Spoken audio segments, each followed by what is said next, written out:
ಅಯ್ಯೋ ದೇವ್ರೆ, ಯಾಕೋ ಮನ್ಸಿಗೆ ನೆಮ್ಮದಿ ಇಲ್ಲ.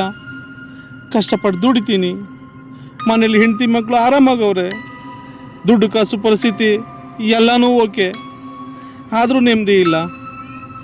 ಏನಾಗ್ತೈತೆ ಗೊತ್ತಾಗ್ತಾ ಇಲ್ಲ. ಯಾಕೋ ಮನಸ್ಸು ನೀನು ಸತ್ತೋಗ್ತೀಯಾ ಅಂತ ಇದೆ. ಮನಸ್ಸು ಸಾಯೋ ಕಡೆನೇ ಯೋಚಿಸ್ತಾ ಇದೆ.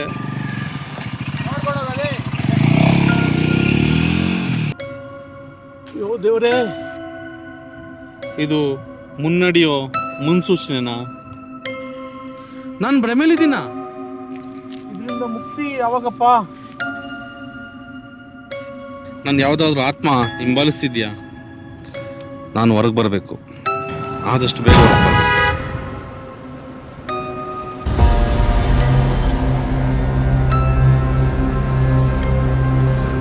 ನಾನೊಂದು ಮಾಯಕ್ಕೆ ಸಿಕ್ಬಿಟ್ಟೆ, ಇದರಿಂದ ಹೊರಗೆ ಬರೋಕ್ಕಾಗಲಿಲ್ಲ. ಅಯ್ಯೋ ದೇವ್ರೆ, ಎಲ್ಲ ಮಂಜು, ನೋವು ಗೊತ್ತಾಗ್ತಾ ಇಲ್ಲ. ಗುಯ್ ಅನ್ನೋ ಸೌಂಡು, ಯಾರೂ ನೆನಪಾಯ್ತಿಲ್ಲ. ಮನೆ, ಅಣ್ಣ, ಹೆಂಡತಿ, ಮಕ್ಕಳು, ಏನಾಗ್ತಾ ಇದೆ ಗೊತ್ತಾಗ್ತಾ ಇಲ್ಲ. ನಾನು ಒಬ್ಬನೇ, ಯಾರಿಲ್ಲ. ಇಷ್ಟೇ ಜೀವನ. ಇದಕ್ಕೋಸ್ಕರ ನಾನು ಇಷ್ಟು ದಿನ ಓಡಾಡದ. ನಾನು ಬದುಕಬೇಕು. ಅಯ್ಯೋ ನೋವು ಆಯ್ತಿಲ್ಲ, ನಾನು ಬದುಕಬೇಕು. ಅಯ್ಯೋ ದೇವ್ರೇ, ಆಯ್ತಿಲ್ಲ, ಉಸಿರು ತಡೆಯಕ್ಕಾಯ್ತಿಲ್ಲ, ಬದುಕಬೇಕು. ಅಯ್ಯೋ ನೋವು, ಉಸಿರು ತಡೆದ್ರೆ ಅಯ್ಯೋ ಬಿಡ್ತೀನಿ ಬಿಡ್ತೀನಿ. ನೋವಿಲ್ಲ ನೋವಿಲ್ಲ, ಉಸಿರು ಬಿಡ್ತೀನಿ. ಬಿಟ್ಟೆ ಬಿಟ್ಟೆ ಬಿಟ್ಟೆ.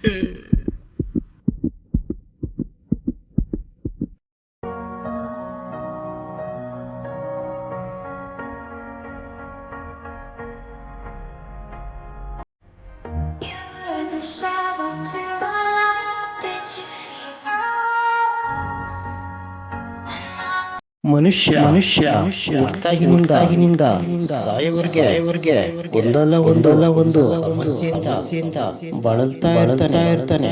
ಅದರಲ್ಲಿ ಇದು ಒಂದು ದೇಹದಲ್ಲಾಗಿರೋ ಕಾಯಿಲೆ ಇರ್ಬೋದು, ಅಥವಾ ಮನಸ್ಸಿನ ಕಾಯಿಲೆ ಇದೆಲ್ಲ ಶುರುವಾಗೋದು ಆತನಿಗೆ ಬುದ್ಧಿ ಬಂದ್ಮೇಲೆ. ಅದಕ್ಕೆ ಅಲ್ವಾ ಮಕ್ಕಳು ದೇವರ ದೊಡ್ಡೋರು ಹೇಳಿರೋದು ನಿಜ ಕಣ್ರಿ. ನಿಜವಾಗ್ಲು ಮನ್ಸ ಸತ್ ಮೇಲೆ ಏನಾಗ್ತಾನೆ?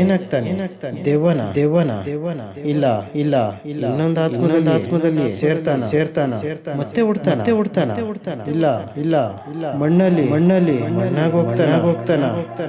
ಆದ್ರೂ ಅವನ ಆಲೋಚನೆ ಆದ್ರೆ ದೇಹದಲ್ಲಿ ಆಲೋಚನೆ ಇರ್ತದಲ್ಲ, ಅವನ ಆತ್ಮ ಅದು. ಅಯ್ಯೋ ದೇವ್ರೆ.